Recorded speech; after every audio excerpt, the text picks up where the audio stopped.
कर्नाटकातील कलबुर्गी विद्यापीठानं प्रसारित केलेलं लवकर येणारं मर आणि वांज रोगाला प्रतिकारक्षम असलेलं जबरदस्त उत्पादन देणारं GRG 152 अर्थात भीमा नावानं ओळखलं जाणारं हे तुरीचं वाण मी आपल्या शेतामध्ये लावलेलं आहे। अतिशय हलक्या जमिनीमध्ये लावलेलं आहे।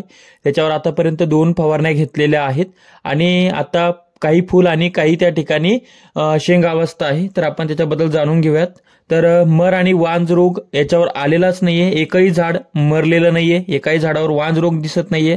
160 दिवसामध्ये हे तयार होतं। आता जवळपास 16 जूनला याची लागवड केलेली आहे आणि एका महिन्याच्यात आता ह्याची काढणी होईल। याला मी 1 पाणी दिलेलं आहे। हलकी मुरमाड जमीन आहे, त्याच्यामध्ये आपण याला 1 पाणी दिलेलं आहे आणि हलक्या ते मध्यम आकार जमिनीमध्ये आपण याला पेरू शकतो। सामान्य शेतकऱ्याचं हे वाण आहे आणि फार काय याचं उत्पादनाचे आकडे सांगण्याचा विषय नाहीये।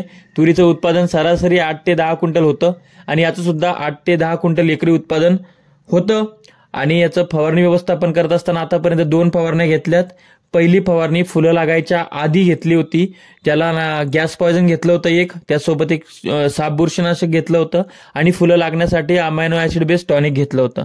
त्यानंतर 15 दिवस उलटल्यानंतर दुसरी फवारणी घेतली। त्या दुसऱ्या फवारणीमध्ये आपण PDKVचा मायक्रो ग्रेड फर्स्ट, ज्याच्यामध्ये कडधान्य पिकासाठी महत्त्वाचे असलेले अन्नद्रव्य असतात आणि त्याच्यासोबत आपण एक बुरशीनाशक घेतलं होतं, ते म्हणजे टेब्युकोनाझोल प्लस कॅप्टन, जे की तुम्हाला शमीरमध्ये मिळतं आदामाच्या आणि वेगवेगळ्या कंपन्यांचं वेगवेगळं पॅकिंग आहे। त्याच्यानंतर आपण त्यासोबत क्लोरोबायरिपास आणि माझ्याकडे उरलेलं फ्लेव्हेंडामाइड होतं, ते आपण घेतलं। त्याच्यामुळे काय झालं, आळी कंट्रोल झाली आणि शमीर हे स्वस्त आणि मस्त बुरशीनाशक आहे। तुरीची अद्यापपर्यंत क्वालिटी खूप चांगली आहे, त्याच्यामुळे स्वस्त आणि मस्त ही दुसरी फवारणी झाली। आता तिसरी फवारणी आपण शेंगा भरायच्या अवस्थेमध्ये शेंगा पोखरणारी आळी पडते, त्याच्यामुळे शेंग येते आणि मग एक दाणा आपल्याला शेंगाचा खाल्लेला दिसतो किंवा तिथं छिद्र दिसतं, डाग पडलेला दिसतो, तर ते होऊ नये म्हणून आपण तिसरी फवारणी आपल्याला एक करावी लागणार आहे।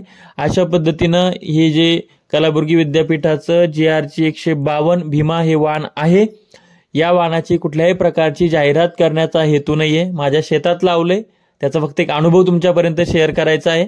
बाकी प्रश्न तुमचा आहे, तुम्हाला कसं वाटतंय, तुमचं तुरीचं पीक कसं आलेलं आहे, यावर्षी सगळ्यांच्याच तुरी खूप चांगल्या आलेल्या आहेत, तुमचा अनुभव काय आहे हे कमेंट्स करून सांगा। या GRG भीमा तुम्ही लावला असेल तर याबद्दल सुद्धा मला कमेंट्समध्ये सांगा, तुमचा अनुभव सांगा आणि जास्तीत जास्त शेतकऱ्यांपर्यंत हे पाठवा की जेणेकरून या वाणाची माहिती झाली पाहिजे। आपण आता मी वेगवेगळ्या प्रकारचे वाण लावले, ते सगळ्या वाणाचा आपण एक व्हिडिओ घेऊन येतो आहे। शेती माती संस्कृतीसाठी अशाच नवनवीन व्हिडिओसाठी चॅनल सबस्क्राईब करा, साईडला असलेलं बेल आयकॉन दाबा। तुम्हाला काही छोट्या अपडेट आपल्याकडनं हवे असतील तर फेसबुकचं पेज दिसतंय, त्या ठिकाणी जाऊन आपलं फेसबुकचं पेज फॉलो करा, इंस्टाग्रामला सुद्धा फॉलो करा। धन्यवाद। आपलाच ज्ञानेश्वर खरात पाटील।